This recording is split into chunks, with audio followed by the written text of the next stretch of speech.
Residents,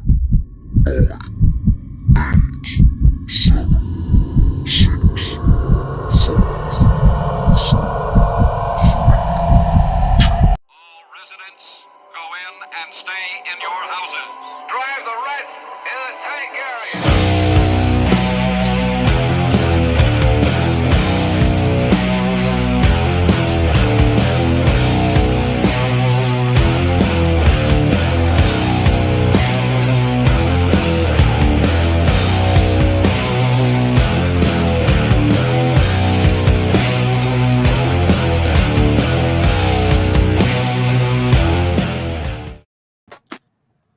What the fuck is up on the Satanic Sunday? I mean, there's just Satan in the air. As you can see, it's dripping from my eyes. It is time for, and we couldn't be more excited about this particular edition. It is definitely a musician and icon that we have not really delved into before. And of course, it's Hail to the King motherfucking Diamond. Today, that is what's happening. But before we get into this storied career, and you know, between myself and Hoofbeast, we're going to give you as much on this as possible, personally, and what we've learned otherwise. Let's take a quick commercial break to our brother over at Poison Valley Clothing. Check it out. Allahu Akbar.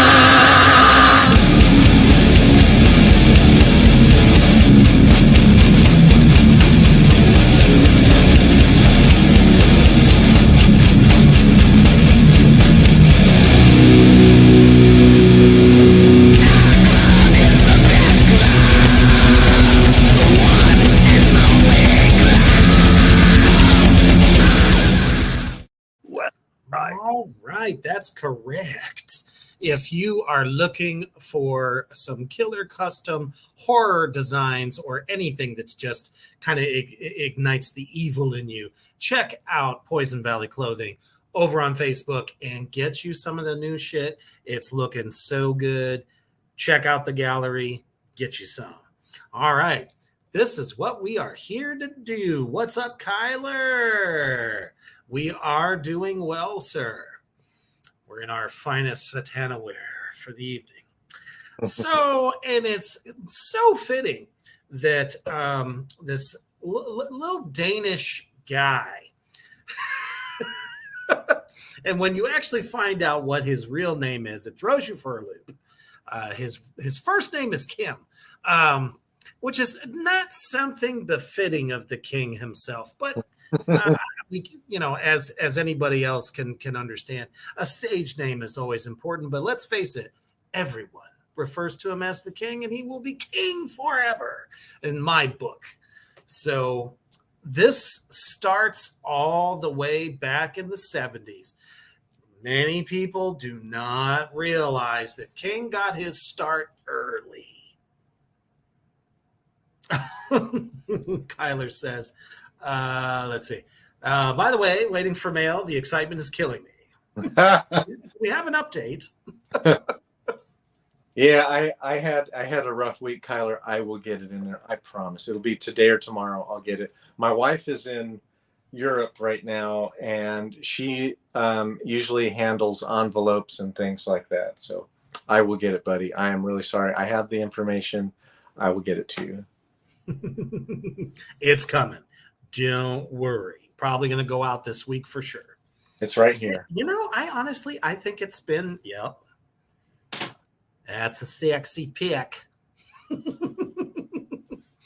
Moving on. All right. So in the 70s, we had Black Sabbath. Oh! We also had Motorhead, Led Zeppelin, Blue Oyster Cult. There were so many fucking classic rock bands going on at the time.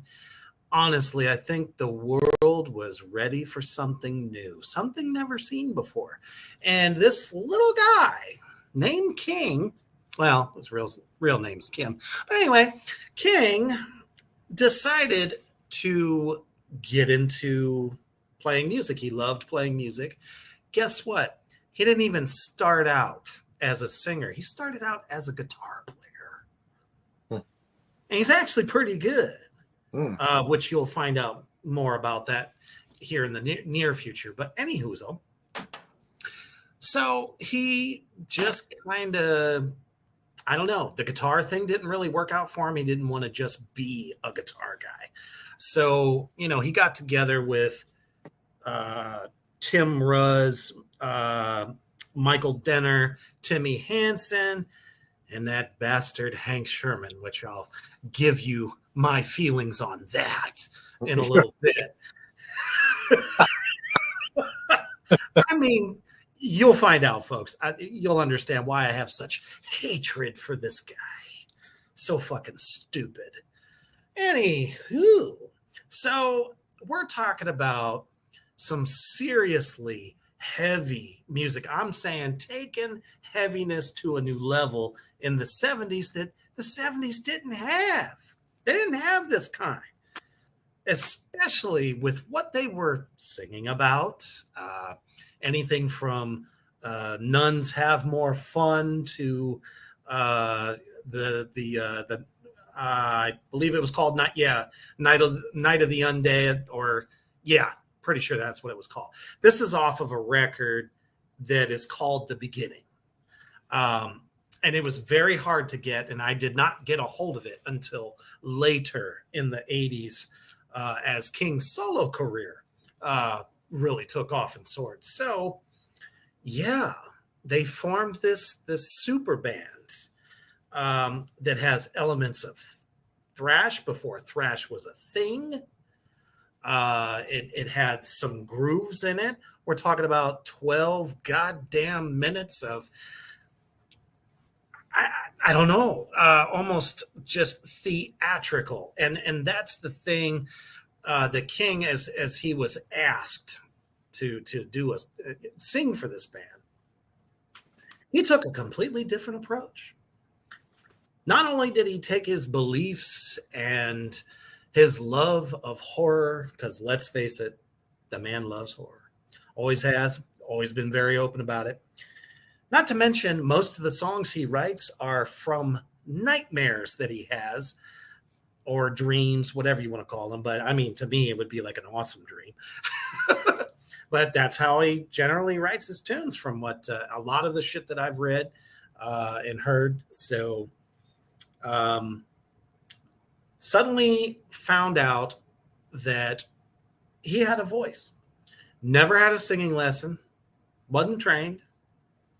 But man, the fucking falsetto voice on this man is just unholy in the most delicious of ways. But not only that, he could literally make his voice do so many different fucking things. That's the first thing when I first heard King Diamond for the first time in 1984. That voice, it was like nothing I had ever heard before, because let's face it, at this time, especially in the great 80s, the great heyday of metal, you had your power metal guys, you had the guys that were kind of screaming, but not really. It's just, Tom Aray's vocals at the time were just terrible. But I mean, cool at the same time. But man, he tried to scream super high and it just sounded like somebody stepped on a cat. But, and then of course you had James Hetfield and Metallica and some of the other bands at the time. And while everyone was busy putting eyeliner on and lipstick and fingernail polish, this motherfucker was dressing himself as a corpse. And rightfully so, which has been his trademark since 1978, people. Can you fucking believe that? So I heard him first on the album Fatal Portrait. That's how I discovered him.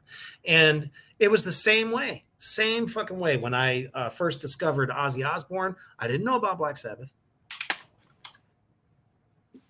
How I found that out was in my father's basement with the We Sold Our Souls for Rock and Roll vinyl, original pressing. And I was like, well, I'm going to go back. Man, Mercyful Fate was like Satan's wet dream. It was just, it was not stories. It wasn't horror stories. It's let's come to the Sabbath. Let's raise the devil together in harmony. Let's, destroy, firstborn children. And it just goes on and on. So let me go ahead and put this up here real quick. These are pretty much, this is all their records, really. So, you had the beginning, which led to Melissa. And then the Storied album, everyone knows Don't Break the Oath. That was the record that I got. And from the chugga at the very beginning, I was fucking hooked, man. I was hooked. I said, holy shit balls. And then suddenly that voice comes out and it's like, call to all the unholy archangels and let's just murder everything. It was fantastic. I said, this shit is amazing. And let's face it, so many songs on this record are just anthems. They really are. What was your first time like listening to Mercyful Fate? Did you get into Fate first, or was it King's solo career? It was Mercyful Fate first, and they were in Circus Magazine, probably. Oh yeah, gotta love Circus. 1983 or 1984 when Don't Both came out. So I remember seeing this in like a full page ad. And then they, of course, had King Diamond was featured in a story. I had the Circus Magazine. Yes. And so I saw them in there, and I was so scared of him. But back then, like, honestly, for me, like when I heard his vocals that I absolutely love now, but when I was in high school, I didn't like it. It had a goofy factor to me, but now I just love it. His falsettos, and he has two basic falsettos that he uses quite a bit. In the earlier albums, he used the really high one a lot, and it's really intense, and I love it. And as he got older, like the albums that came in the late 90s and 2000, then it was more of a soft, almost trying to imitate a woman talking, like, I love you, instead of I love you. Well, a little secret for some of y'all out there. The man was a horrific smoker for a very long time. So I could see why he probably changed it up a little bit. And as you know, the older we get, our voices get deeper. It's just, that's how it goes. I don't know. For me, it was like, I see how it fit, because when you start to really hear the lyrics, he uses the falsetto for dramatic effect, because that more baritone, like medium, lower voice that he uses, is really his real like vocals. Mm-hmm. But then he can make demonic sounds. He can talk demonically. He whispers a lot. And when he whispers, something fucked up's about to happen, or somebody's going to get something stuck up their ass. Seriously. So many voices. I swear Danny fucking Filth ripped him off so many fucking times. It's like, this shit has been done. And the way King does it is fucking flawless.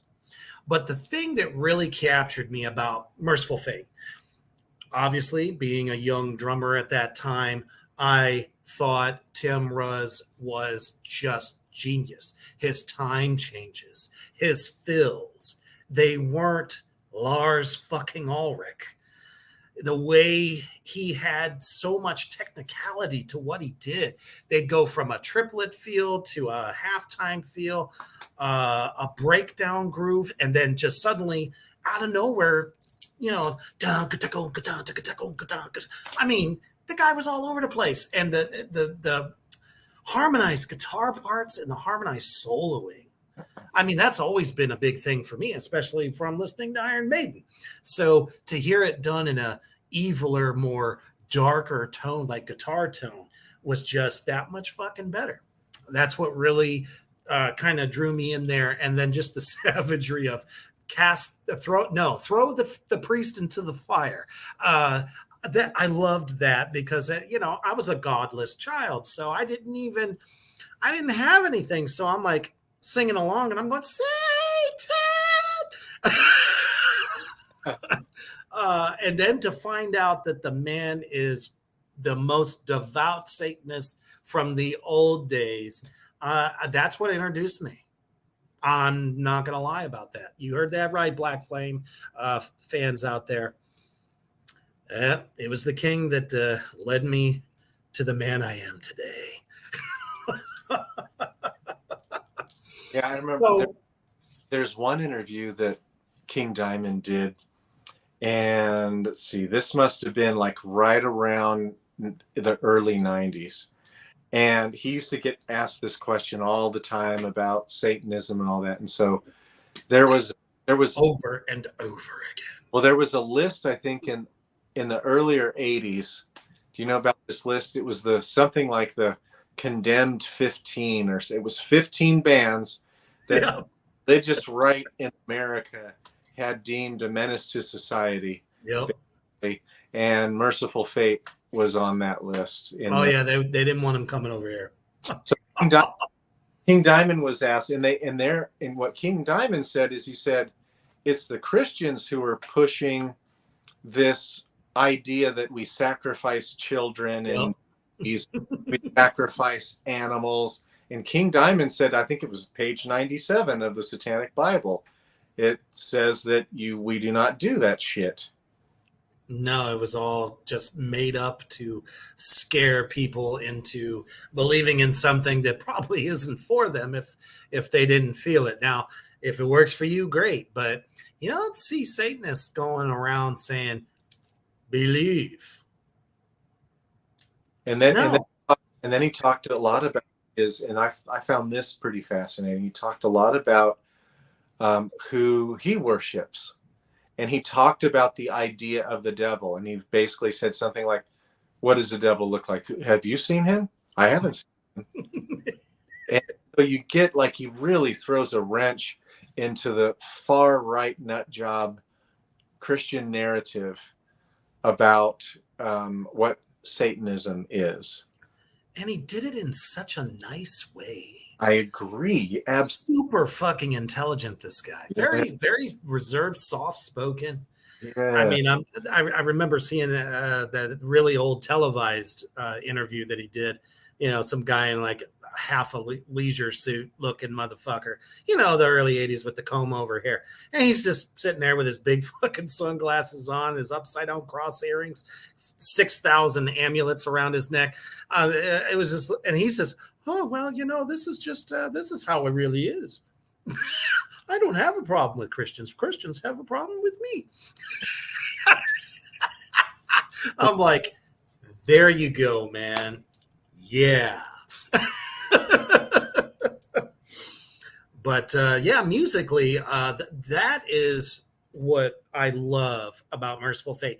It's not so much telling stories, and I like that there's two sides to him. There's the horror, illustration, and then there's the let's talk about everything that is dark, evil, and wonderful. So, I would say if I had to rank, and this is tough because as we know, in 84, there's this little fucking maggot named Hank Sherman. Oh, here we go. Here we go. This Fucknuts McGee decides that, oh, we've got 3 great fucking albums out. Everybody loves us, but you know what? I want to get even bigger. Oh, James Hetfield mentality. Oh no. Ends up starting a glam metal band and leaves the band. And therefore, at the height of Mercyful Fate's career, they're done. It was over. Because I think the label said with him leaving, like, that's it. There was no getting another guitarist or, King taking on double duty, because that wasn't their act. King was a fucking showman. He'd come out in a coffin and they'd make it look like it was on fire and, all that shit. I mean, that's what really made Mercyful Fate what it was. Their imagery, that they had the imagery behind them. And you'll see a little bit later, their latest stage show is like really over the fucking top. But, and yes, he comes out with a microphone stand made of human bones. They're legit people. Who else can say they did that? So at that point, King moved on to bigger and better things. And he actually stated towards the end of Mercyful Fate's first regime that he had bigger ideas in mind, because he was a big horror fan, big, horror movie fan, and, wanted to do more concept style albums. So right before we get to that, though, what would you say? And I want to know, for everybody out there in Black Flame Land, first of all, if you're a King fucking Diamond fan, you better share this shit the fuck out. I don't have to say it more than once, because you know my rules. Share that shit out. Number 2, I want to hear which of the early albums is your top album. And I would have to say, for me, it is Melissa. The album Melissa is my personal favorite pick of the early days. It has everything. Literally. Anything from, dark Egyptian shit to the fucking Black Mass. I mean, just all over the place from and the fact that it's called Melissa, that is the name of his sister that, well, we're not going to get into that. But it's eerie, it's bone chilling. And, back in them times when you had earphones, shut off all the lights listening to that fucking album from front to back, it just sucks you into every different thing that you could imagine. So now, that's why it's my favorite. There was the skull that he used live on stage, and I think the skull was named Melissa. Yep. And then the tour manager used to take a catheter and he would drain himself of his blood, and they filled the chalice, the skull chalice, with the manager's blood, and used that on the stage. Totally true. Which is really fascinating. I don't know. For me, you choose one of them, and I'm still fairly new, so these albums haven't marinated with me like they have with you over the time. But it might be that this is the first one that I got into. Don't Break the Oath. But I think the song "Come to the Sabbath." Oh yeah, "Come to the Sabbath." I love that song. A Dangerous Down by the Old Bridge. Yeah. Eating. Oh my gosh. These 2 fucking albums are insanely awesome. Amazing. But also, I have the EP, Nuns Have No Fun. I don't know. Do I need to censor this? I don't really give a shit either way. It's all good to me. It's like a crude drawing, but Kyler might like that. I mean, who doesn't? And let's face it, that EP came out before Melissa. Yeah. So I believe it was late 70s. Yeah. With that EP. So I think they said 80, but they were working on it in the late 70s. So Right. King Diamond, I think late on, he joined a band named the Brats Yes. I think that was the late 70s.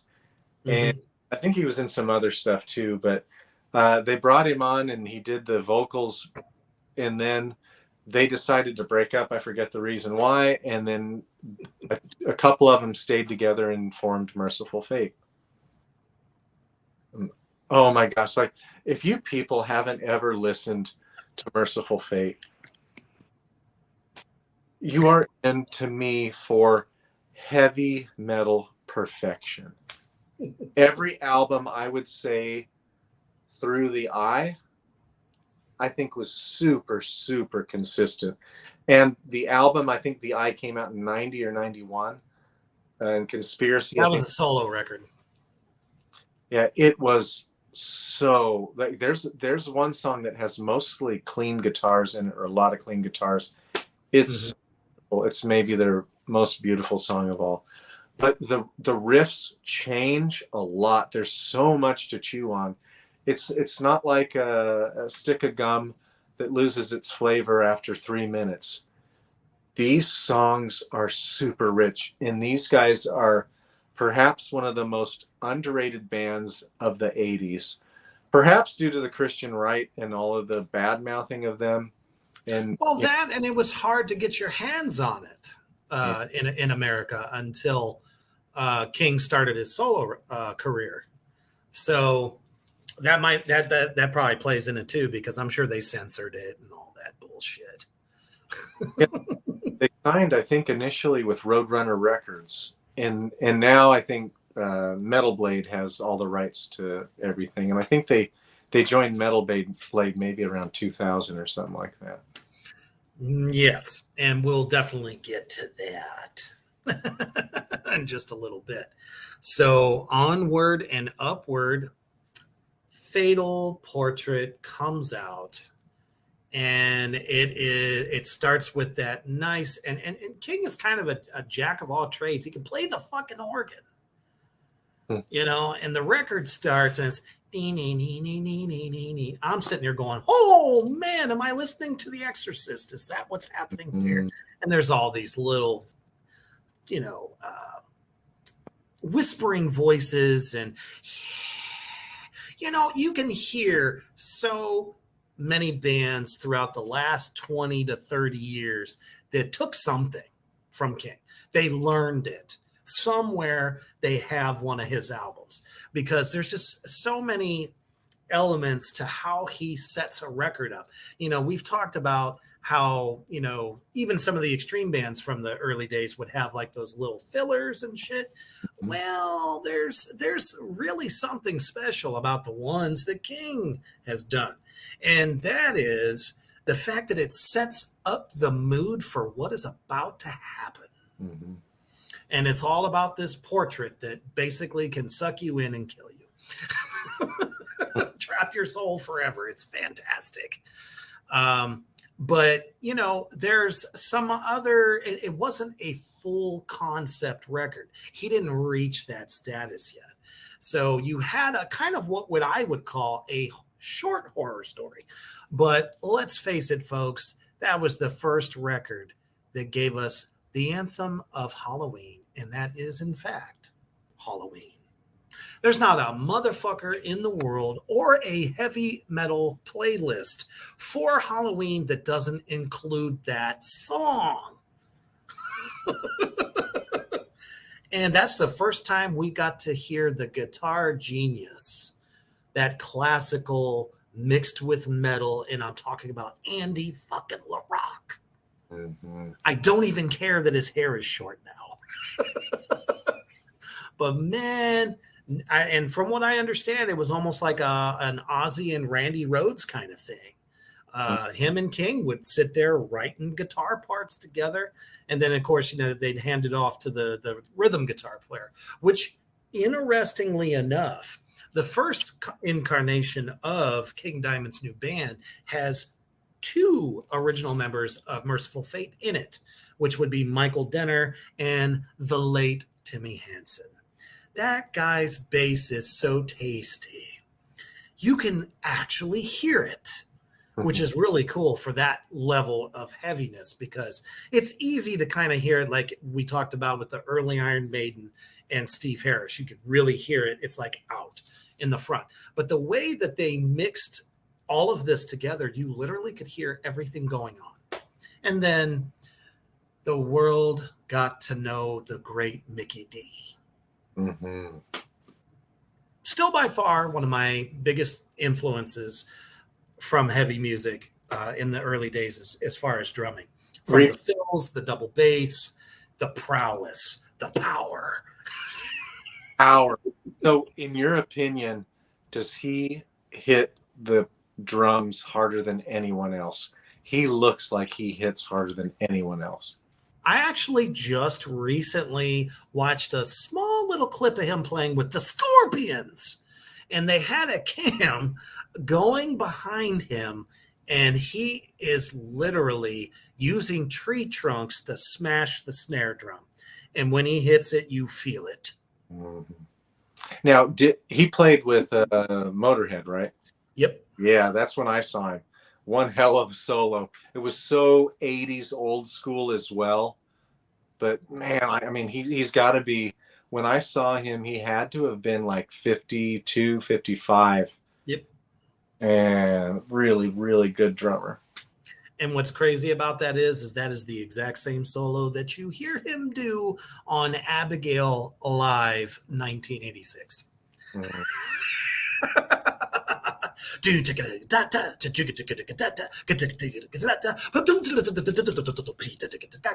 Oh my goodness.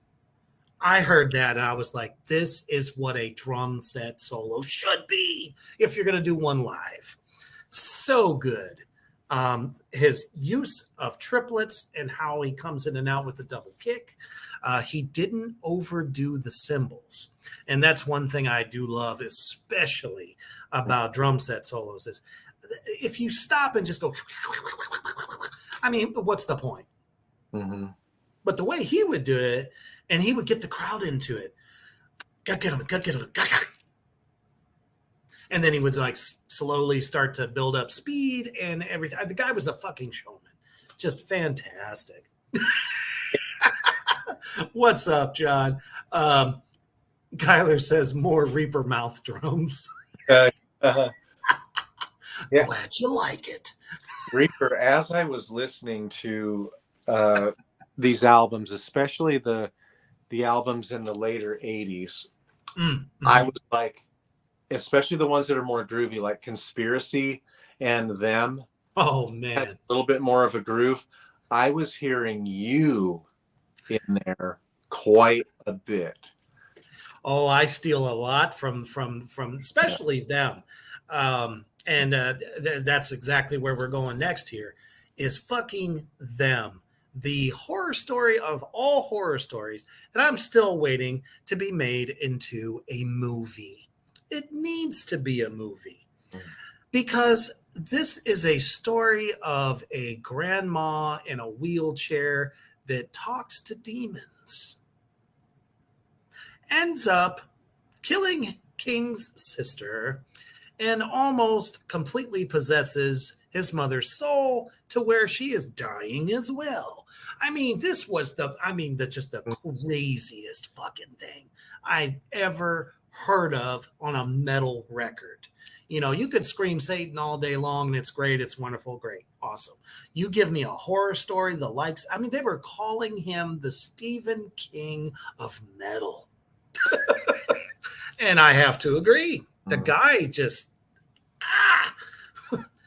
man. And even before that with Abigail, the baby monster that possesses women and it gets reborn. I mean, what's cooler than that? And in the very beginning, they're like, yo, you got to take the baby to the cemetery and stick nails, one in each hand, feet, and mouth. Oh, man, sold me right there. Didn't even play a song yet. The Black Horseman will always be by far one of my most favorite songs. Mm. So emotional. Mm. And that happens to be one that King even said when I seen him in concert in 2018. He says, can't play this song without dedicating it to Timmy Hansen because that was their favorite song to play together live. Mm. Just a powerful, powerful fucking song. So, yeah. And that's when we really got all those different King Diamond voices. Each voice plays a different part. He's almost like a voice actor for all these characters. And a lot of people probably didn't realize that, and which is why they were like, I don't like this. This is terrible. Hate his voice. Band's great. You know what I mean? And I had that argument every fucking day, all through middle school, into high school, and beyond. I'm like, are you listening to what he's singing? Are you listening to the lyrics? Have you read the lyrics? There is a reason he's doing all these crazy fucking, vocal sounds. And it's like his falsetto would be the next like scene setup. Or if it's a real dramatic part of the song, and those fucking guitar solos. Oh, I know. Like, just fucking hell. the riffage is, to me, unmatched. Every freaking album up through the early 90s is unmatched. And another thing that I found pretty intriguing was they described, they asked King Diamond, like, what's the difference between Mercyful Fate songs and King Diamond songs? And so, as you've already alluded to, the Mercyful Fate doesn't have the concept album, the storytelling with it. It's just about evil shit. and so true. it was more straightforward music, and dare I say heavier as well. And once they got in with King Diamond, then he started incorporating a lot more keyboards, and he said any instrument that I wanted to set the mood. So it really was, as you've said before, about setting a mood and theatrics. And oh my gosh, if I could go back and see those songs in the middle 80s performed live. See, I feel like we missed the greatest part. Now, the interesting thing nowadays is that he's got so many albums, so when he plays live, they change the set. Yeah. They change the set. He's got actors that come on to play out parts of the song, because obviously you can't play the whole fucking record. Yeah. That'd be like a 8-hour concert. Not that I would complain. Okay. But, back then when it just came out, acted out, played every song from front to back, as I understood it. And when I say my parents were so against me going to this man's shows, they were so against it because I was 12, 13 years old. I have no business going to this fucking freak show, as my dad would call it, secretly, cursing him out.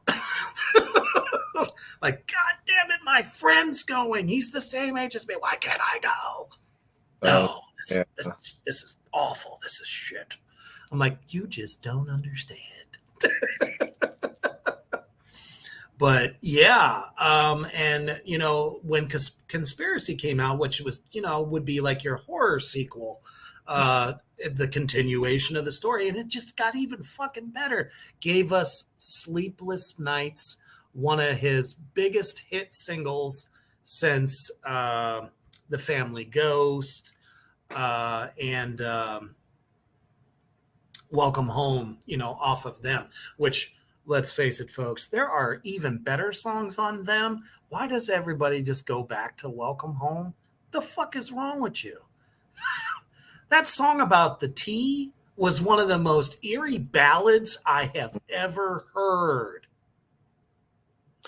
And there's so much thrash. Once you hit them in Conspiracy, the thrash influence is there quite a bit. And I would say, I think it was Conspiracy has a lot more chugging. I think Conspiracy was 1989, Mm-hmm. and a lot of chugging. Like it's a really heavy album. And there were times as I was listening to this, I was thinking, this reminds me of the Black Album in some of the guitar chugging kind of parts and some of the riffs a little bit. And I think The solos were still badass. oh, absolutely. No, those albums are just amazing. Yeah, because I mean, them was, when I say so experimental, it was very progressive, very prog metally because of all the time changes, shifting in and out. And, I'll take that over Rush any day of the week. I'm sorry. I love Rush. I love Rush's music, but damn it, when you have horror laced in that prog metal kind of atmosphere, it's like that much fucking better. Now, I wonder if Michael Achenfeld was influenced by that, because they really had. We're talking about not Blackwater Park. Opeth.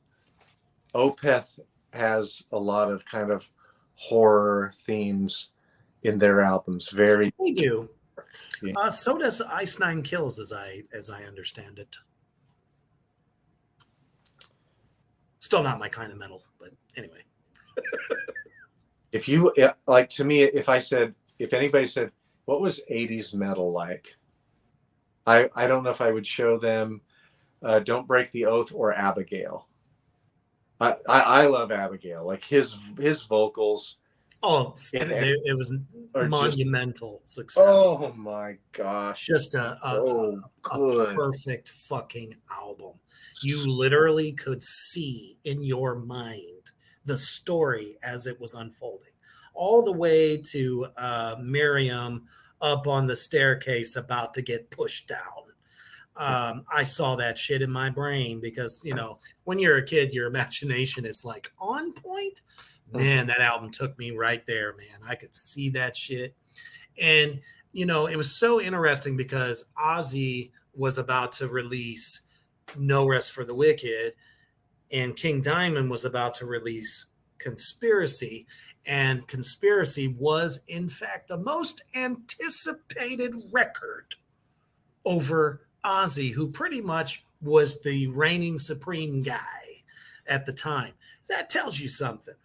Pound for pound, excellent record. So then we move to the Eye as we're moving into the 90s. Holy fucking shit. One of the best ways of telling about the burning of the witches era in history. I learned shit from there that I didn't even know about. Like, I knew all about the Salem witch trials and all that. Hell, we even talked about it in school. Mm-hmm. But not about the naughty priests with the wine and the nunnery. I was like, oh, where did we just go? So fucking just awesome. Not saying that that's what should have happened, but just like, shame on you, motherfuckers. God damn. And it starts out in true horror fashion. Modern day, modern times, finds the necklace of the eye, puts it on, and it sucks her back in time. I mean, come on. That's shit. That's a full-length feature. It's congruent all the way to the end, because then we come back to current times again. She comes out of whatever she got sucked into and is cursed forever. It's wonderful. Nobody ever makes it out of his stories. I like that. But and then the Spider's Lullaby. Some people didn't dig it. It was heavy. Mm-hmm. I mean, heavy. And Mickey D's been gone for like an album by this time, because Snowy Shaw was the drummer for the Eye.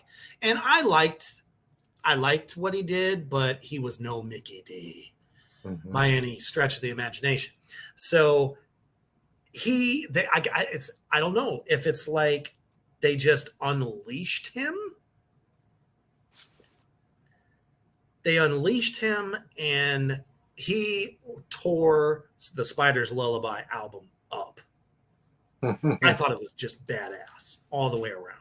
It was heavier. The guitars were heavier. It wasn't, I mean, it was chuggalicious, but rifflicious. Mm-hmm.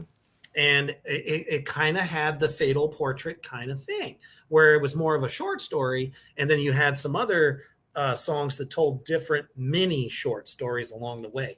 And To the Morgue, by far, is one of the doomiest fucking songs I've ever heard King Diamond do. Yeah. I still rock that shit out to this day. Yeah. Some people don't like that album so much, but I don't get it. I don't get it. Yeah, I love anytime somebody brings some damn doom in it, I'm down. Same. But it is, there sometimes is some snobbery in metal against doom. And I love for things to get really low and really dark and slow. I think funeral doom, death doom, even Sabbath, that's heavy is the more extreme stuff. Like, it's just different. The way it grabs you and the way that you move with it is very different. Absolutely. I get bored. Like, I watch Ola Englund every Sunday. I watch Sunday with Ola. Watched it today. But he's an amazing guitarist, but he does almost everything without changing time, the time signature. And so everything is kind of at the gates kind of speed, and because he's so influenced by that. And that it's boring to me. And I have never heard, now I don't like King Diamond's vocals later on. They aren't what they were like. Oh, there's a reason for that. And earlier. And but it's like, people, if you haven't listened, go listen to Mercyful Fate and King Diamond. Abigail, I would recommend they listen to Abigail first, or Melissa, or Don't Break the Oath. Any of those three. Reaper, which, if you had to choose one album that King Diamond has back, which one would you choose? I know that's a kick in the nuts. It really is. Because, just like any other great artist, there's a couple of duds in there later on, solo-wise. And I think because they reinvented Mercyful Fate in the 2000s, and now he's doing two bands, put a strain on his voice. And let's face it, the man had a total of 7 heart attacks that,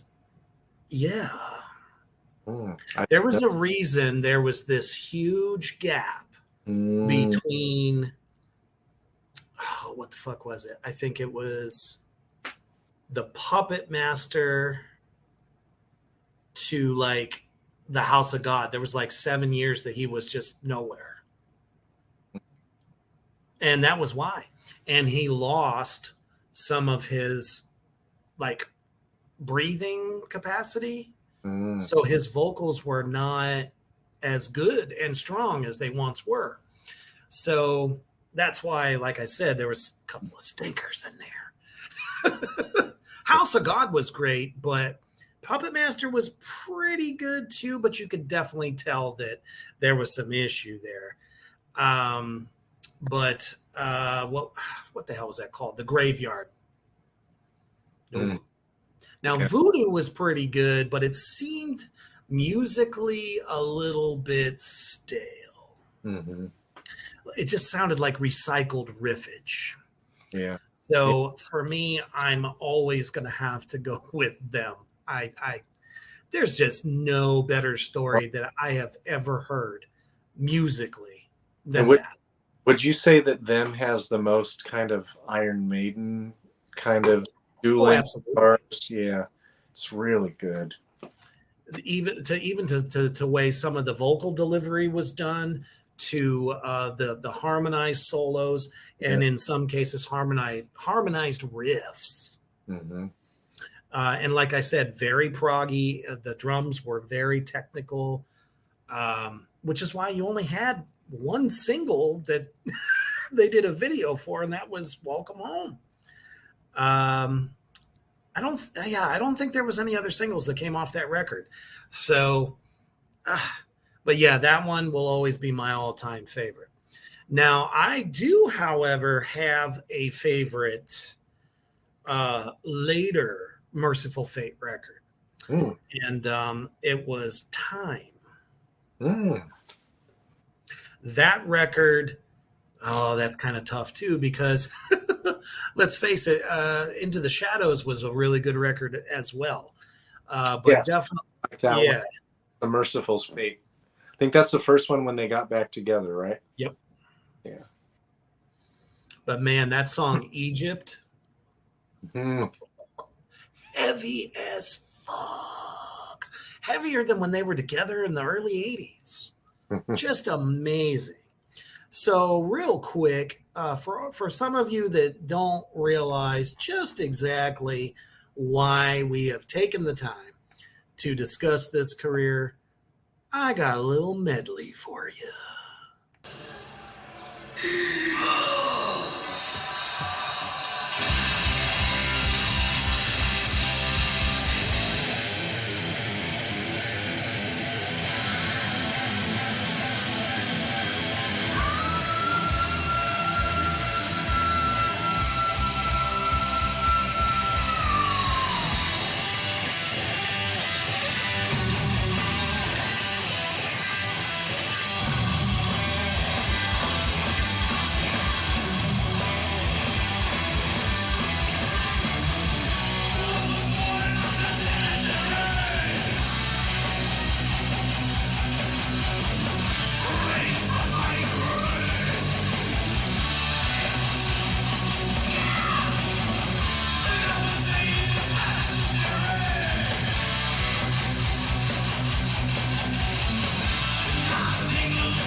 Now, mind you, the man was 62.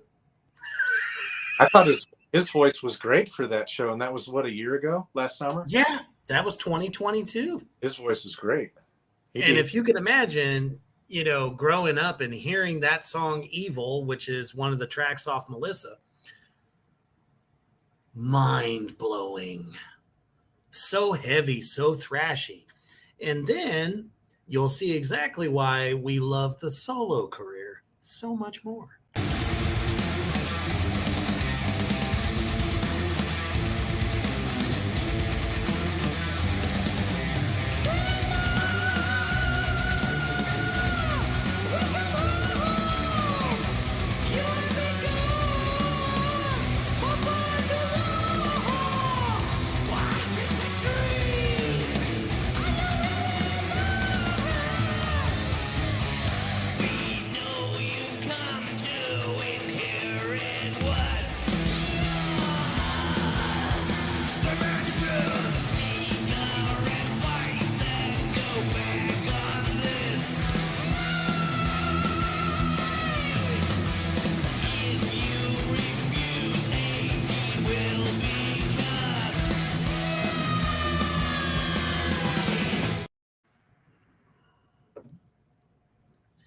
So, I mean,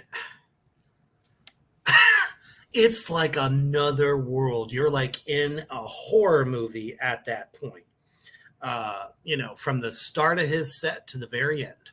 Reaper, would you please address in the Mercyful Fate clip the backward ball cap? That's that little fucking worm, Hank Sherman, still trying to look like the fucking Backstreet Boy of metal. Little fucking turd. Oh, man.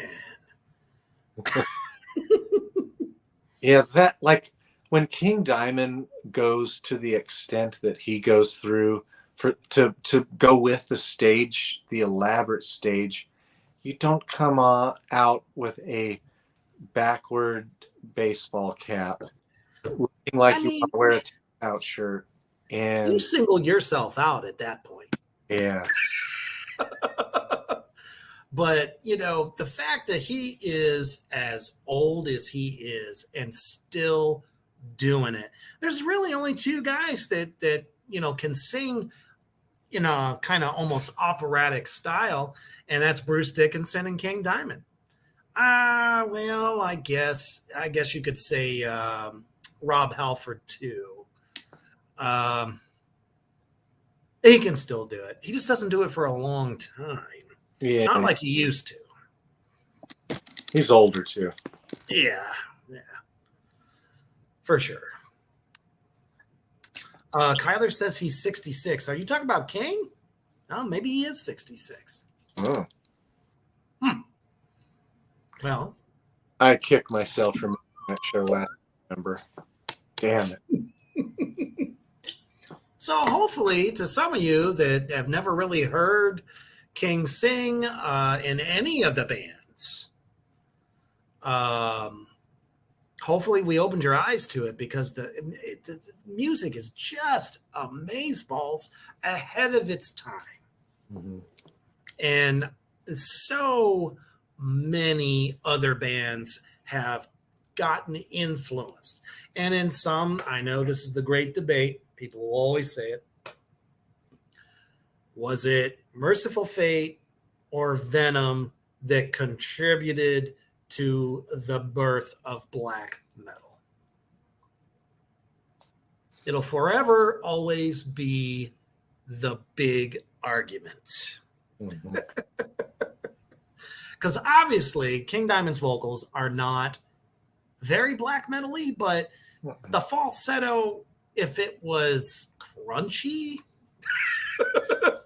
a little bit, I don't know. I just even musically, I could kind of see it.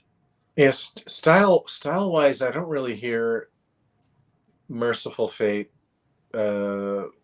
contributing to black metal, second wave of black metal at all. But what he did, and he took it on the chin for all of them, was introducing the occult and Satanism in there, and he definitely influenced them.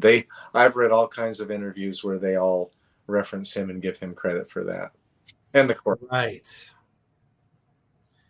I don't know, just some of the shredding, I think. Kind of like early, before black metal was even created, because Venom had a similar fucking voice, not totally like King Diamond, but he had like that 80s, somewhat operatic voice. No, you don't think so? No, I think black metal, especially the earlier second wave, was like so, like they didn't know how to play really well. And when I think of Mercyful Fate and King Diamond's guitarists, I just think of as good as it gets for them without being guitar wankers. They are, I mean, amazing solos, amazingly crafted, well thought out solos that fit perfectly. But like black metal, they don't do solos like that, and they couldn't, especially That's true. early 90s. Like when I think of Mercyful Fate, I just think of like heavy metal perfection. Really catchy, interesting, dynamic heavy metal songs. Heavy too. And then I think it really might be the Corpse Paint. I think he was the legitimate first person to ever do a Corpse Paint, even though that prick Gene Simmons tried to sue him, saying he stole it from him. Yeah. How much more money does this man need? Get the fuck over it. Yes. Yeah, There's nothing evil about that man except for his penny pinching, I must have it all attitude. oh, and the fact that Kiss does all kinds of ballads and love songs. Go to fucking hell. He should have never created that character because there's nothing demonic about him whatsoever. Oh, you have a long tongue, do you? It's probably shoved up somebody else's ass. Probably Paul fucking Stanley. It's his butt buddy. I've heard Alice Cooper mentioned, and I think like my corpse paint is. We are serious, Kyler. Yeah.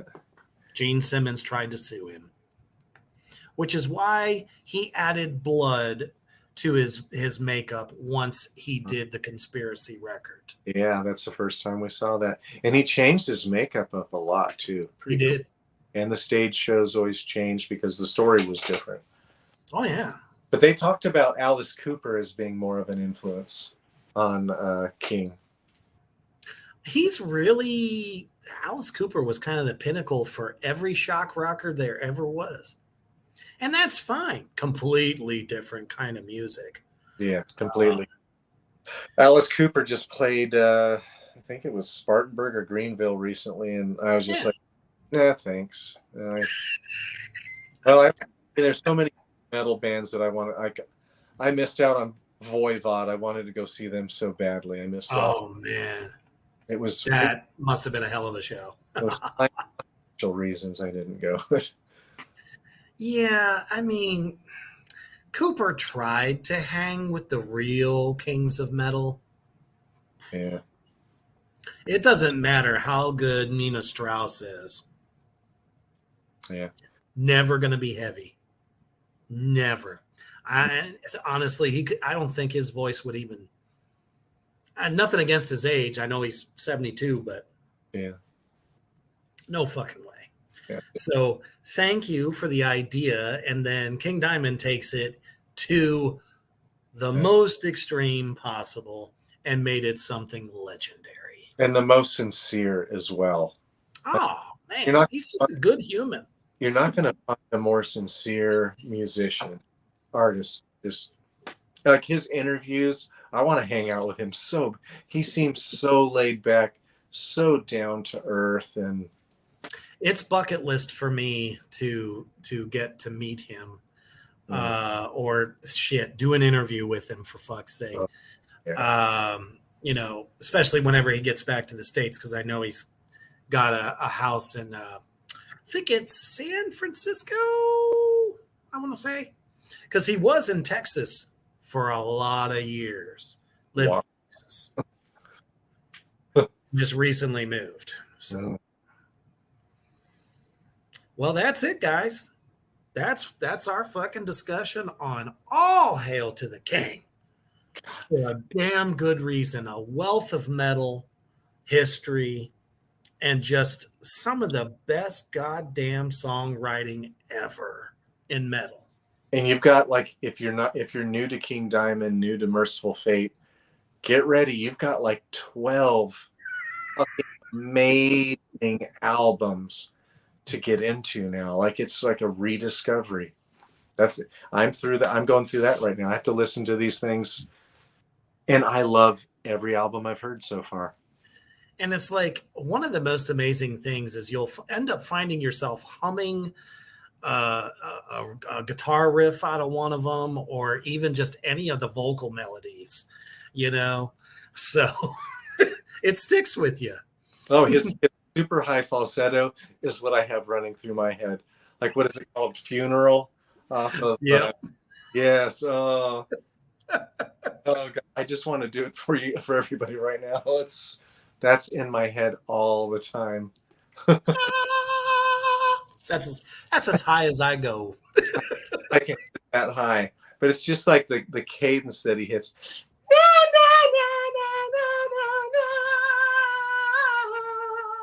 So good.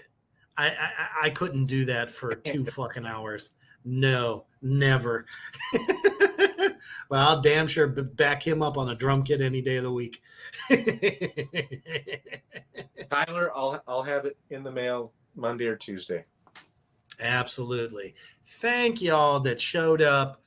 Um, it was a little quiet out there, which is fine because I guess some of us are just not hip to the king, but I'm sure now you are, and you're just gonna fall in fucking love with it. And you think he rocked that hard last year? Oh man, wait till you go back to the beginning. Mm. You're just gonna be like, what the fuck just hit me? Why didn't I know about this? Seriously, check those albums out. Them, Abigail, fucking Melissa, Don't Break the Oath, any of them. And then you can listen to the later stuff and just kind of see, the progression and how things have changed. I would go to And the he shadows. sounds wonderful. I'd go to In the Shadows if you're wanting that big leap from Mercyful Fate, because that's a really good album. Absolutely. Them getting back together at that time, Timmy Hansen was still with us. So it was truly a reunion. And honestly, King has said this because, obviously Mercyful Fate is out on tour right now. It's not a reunion. It's a continuation. Good. It is. That's all it is. So everybody out there saying, oh, they got back together, it's a reunion. Not without everybody. And there's two key people not there. And unfortunately, Dickhead Urungus is there, sadly. What's keeping that fucking pussy fart alive? I want to know. Who the fuck goes up playing the devil's music with a backwards ball cap on? I know. He stuck out like a sore. That's why I said motherfucking Mike Weed and the drummer and the bassist, even though he's got that little tuft of long hair in the back and the rest is bald. That's the band. They need to just stick him in the ground. No. Take a piss on him. Is we could push him off to Limp Bizkit. He can play Limp Bizkit. Oh man. Why they keep him around, I'll never know. But thank y'all so much for tuning in. This has been fun for me. Just takes me back, and to see the evolution of Hoof Beast, getting to know what he was missing. King Diamond. Oh my gosh. I didn't like Dream Theater when they first came out because of Labree's high vocals. I didn't like. Right. I mean, I liked Tom Sawyer, but I didn't like didn't like to listen to Rush quite a bit until Presto came out, and that's not even a very heavy album. But now, Oh my gosh, King Diamond is a favorite. I am going to that fucking show for sure when they come back.